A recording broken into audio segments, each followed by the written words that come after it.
answer has changed every day.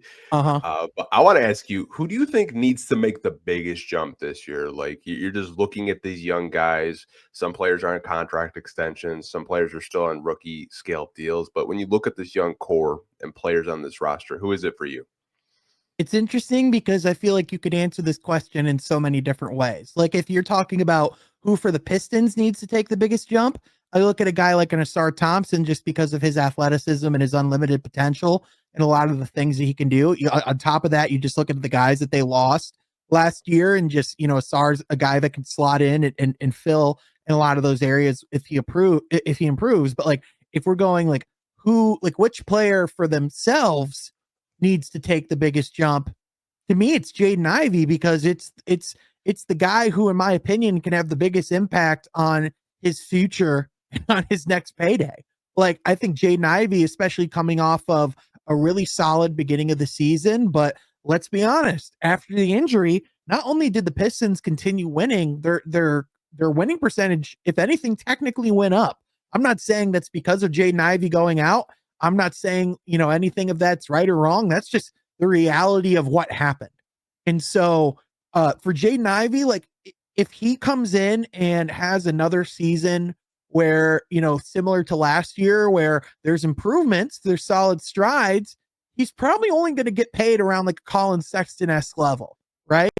Whereas if he comes out and proves to be like that definitive option next to Cade Cunningham, you're making Trajan Langdon's life a lot harder, and you're making him dive deeper into the checkbook to make sure that he stays around. And so I think just for where he wants to be in his overall long-term career, where he's going to be as far as like which echelon in the NBA guards does he lie in? Is he, I kind of said before, like, is he a Colin Sexton or is he a Darius Garland?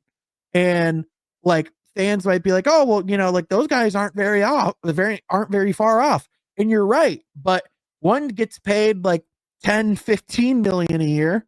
One gets paid 30, 40 million a year and is a franchise cornerstone. There's a big difference. So like to me, when I think of the guy that like for his sake, for his outlook needs to have the biggest year, I think it's him. It's funny because that was my answer today too. And you made really great points.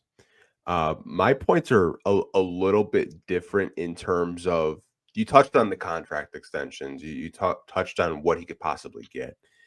I think when you look at a bigger scope of it is, I think a lot of people have questions about, is this backcourt going to be together for the long-term future? And I'd like to think they are. I'd Mm-hmm. love to see Jaden Ivey and Cade Cunningham, grow together, make the playoffs together, win series, eventually try to compete for an NBA championship. Yep. But they just haven't been healthy. They've had injuries. They've had jackass coaches just, bench him for no reason. It's been a thing where I think Trajan is still like, yeah, I need to evaluate this roster. I need to evaluate to see if these guys can actually fit together. I think that's one reason why I had Jaden Ivey as well. And obviously, I can understand why some people might have Asar Thompson, Jalen Duren, Ron Holland, Mm-hmm. but I think Jaden Ivey has a lot of pressure on him. One, because of the contract extension. Two, when I was talking with Kuka Hill from Locked On Pistons last week, he had told me that Jaden Ivey did get a contract extension from the Pistons, but he rejected their offer. So that tells me the Pistons offer, we don't know what the number is, but it tells me that they gave him an offer that he wasn't happy with. So is he looking? He's probably looking for a bigger payday. So I think Yep. there's a lot of pressure on him to produce this year like he was last season. And I know I see some people, talking in the comment section saying, we're putting, I know Devon said I think we're putting too much into this topic, but I think both things can be true. You can put a lot of stress into team success, but I think individual success and team success kind of go hand in hand. If Jaden Ivey has a good season along with Cade Cunningham and others, you can have team success in that, right?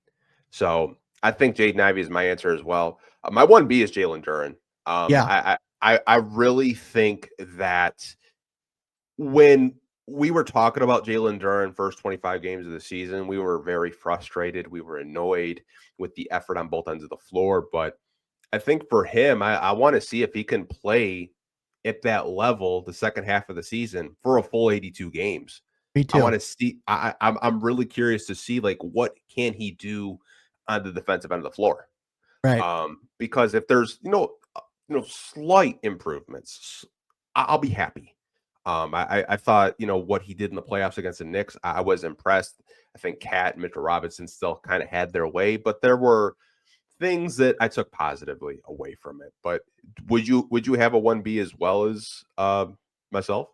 Yeah, I honestly think Jalen Duren deserves to be right up there too, just because if you look at how this team takes another jump and solidifies themselves to be in the upper echelon of not only the Eastern Conference but of the NBA, for years to come as one of those intriguing young teams, it's Jalen Duren taking that next step and becoming that that solid wingman to like a Cade Cunningham. Like we've seen those guys blossom already and play really well together. We've even seen, Duran have a solid, playing relationship with, like an Asar Thompson, and their chemistry really start to build as well. But, you know, like for this team to really, like continue to like carry forward and be consistent and, like have like that solid level of play on the defensive side of the ball, like Jalen Duran's like the anchor of a lot of that. And, I think a lot of their inconsistency at the beginning of the season did come down to the fact that they weren't getting consistent quality play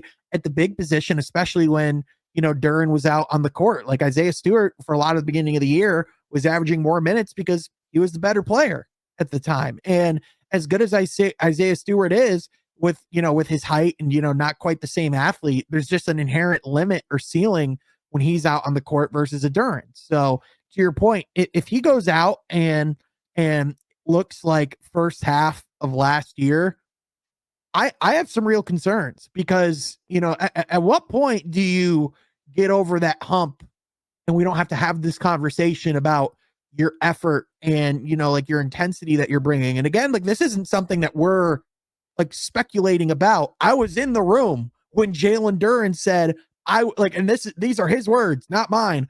I was on some soft shit to start out the year. So does he come back and come back with with a vengeance? Like he knows the difference between when he's bringing it and when he's not. Yeah, I mean, the fact that he had that self-reflection, I think, is huge, because some players don't kind of reflect on their play at all. Some players are like, "Oh, yeah, it's the coach. You're still going Mm-hmm. to pay me." The fact that he did that, I think, is one great. It shows his maturity level, but two, he knew that he wasn't up to par. He knew he wasn't up to playing defensively because some games, Sean, you would see it you would see the flashes of the rim protection. You would see the flashes of putting it together on the offensive end of the floor. But other games, it's just like JB had to get him out there and throw Isaiah Stewart out there for 25, close to 30 minutes, just because there was more consistent effort on the defensive end of the floor. But I should have known that we kind of had the same answers. I feel like we're very like-minded in terms of just like any type of topic I have. We never disagree, and it pisses me off